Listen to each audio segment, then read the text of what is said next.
Salut ma team, comment ça va? J'ai mal partout, tu n'imagines même pas comment. J'ai fait une séance il y a 4 jours, je marche encore en rampant et j'ai du mal à monter les escaliers. Même m'asseoir sur les toilettes, c'est un supplice. Pourquoi tu as si mal, vas-tu me dire? Tu en fais trop? Tu as changé ton programme? Tu t'es trop entraîné? Non, rien de tout ça, j'ai tout simplement eu trop de boulot ces derniers temps, ce qui fait que j'ai pas pu m'entraîner du tout pendant 2 semaines. Sauf que j'ai voulu reprendre à fond alors que j'ai été au repos trop longtemps. Pourquoi? Ah, j'ai jamais eu autant de courbatures le lendemain. Aujourd'hui, je vais donc te parler de désentraînement, de détraining, bilingue, t'as vu? Et te dire tout ce qui se passe quand tu es mis au repos après une blessure par exemple. Mais avant de continuer, si toi aussi quand tu reprends l'entraînement, tu y vas à fond, lâche un petit like parce que oui, on est tous pareils. Alors après 2 semaines, on va déjà noter une augmentation de la fréquence cardiaque, une diminution du débit sanguin et du volume d'éjection systolique. On note également une augmentation de la fréquence respiratoire et une diminution de la capacité de VO2 max et des seuils ventilatoires. Après 3-4 semaines, on va noter une augmentation du lactate, mais aussi une diminution du taux de glycogène et une diminution de l'utilisation des acides gras. Il est également important de noter qu'après une semaine, on note déjà 3-4% de force en moins. Après 3 semaines, on va également noter une perte de 10% sur une performance de squat.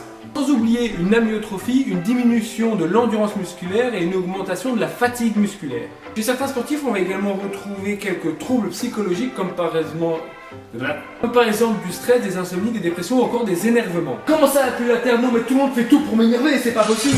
Zen, Florian, zen. Mais alors, quel conseil pour reprendre? Pour commencer, commence avec des séances plus light de 3 fois 30 minutes par semaine, par exemple. Ça suffit déjà largement. Ensuite, il ne faut pas chercher à reprendre au niveau où on s'était arrêté avant, même si c'est difficile à accepter. Dans le cas d'une blessure, il ne faut pas entraver à la cicatrisation et ne pas faire plus que ce que ton kiné te dit. Il ne faut jamais chercher à dépasser la douleur. Si tu as mal, c'est qu'il y a un truc qui ne va pas et c'est le meilleur moyen de se reblesser. Et surtout, dis-toi qu'il faut toujours rester positif. Une blessure ou un arrêt fait partie de la vie. Ce qui compte, c'est reprendre et chercher à repousser ses limites constamment. Et surtout, dis-toi que Dieu donne ses plus durs combats à ses meilleurs soldats. Yes, c'était beau ça! Voilà, la vidéo est terminée. J'espère qu'elle t'a plu. Si oui, n'hésite pas à me lâcher un petit like et à me rejoindre sur mes réseaux sociaux. Moi, je te dis à très vite pour une nouvelle vidéo. Ciao!